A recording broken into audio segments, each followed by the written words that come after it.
In New York City in 1969, the Stonewall riots marked the beginning of the gay civil rights movement when gays had enough of oppression.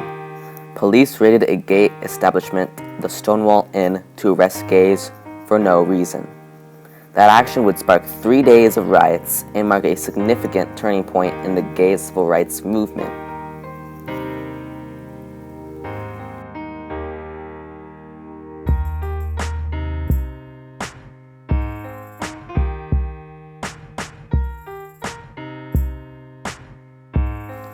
Prior to Stonewall, there had been efforts made for gays to unite themselves for civil rights and equal treatment.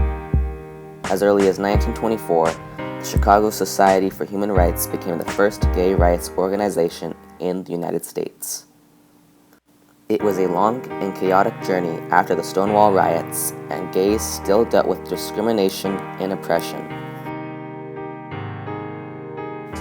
It wasn't until the early 1980s through the 1990s that the HIV epidemic forced greater visibility on gays because so many were dying during this worldwide epidemic. In one way, this helped the gay civil rights movement unite itself. However, in another, it was still detrimental as AIDS became known as the gay plague and increased homophobia for many. 1993 was very eventful for the LGBT community as Congress passed a law called the Don't Ask, Don't Tell policy. That would allow gays to be able to serve in the military. It was beneficial in one sense, but very detrimental in the other. Months after Don't Ask, Don't Tell, the largest gay rights march to Washington happened with an estimate of over 900,000 people. The LGBT community has made lots of progress in the past 2 decades. For example, the Defense of Marriage Act, which forbade gays and lesbians to marry, was found unconstitutional by the U.S. Supreme Court, and gay marriage is now legal in 17 U.S. states and in several countries around the world. And yet, even though the LGBT community has made lots of progress, there is still so much to do.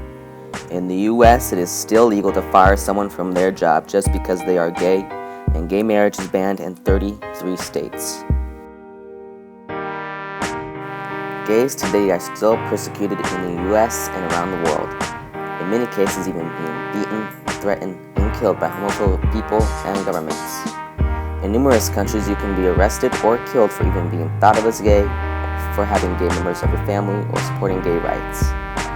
The good news is that people are speaking up, governments are acting on the right side of history, and even school-age kids are joining support groups such as our own Gay Straight Alliance. So even though there is still a lot of work to be done, progress has been and is still being made today. Hopefully we can all agree in the fact that all people are created equal, so we should treat them equally.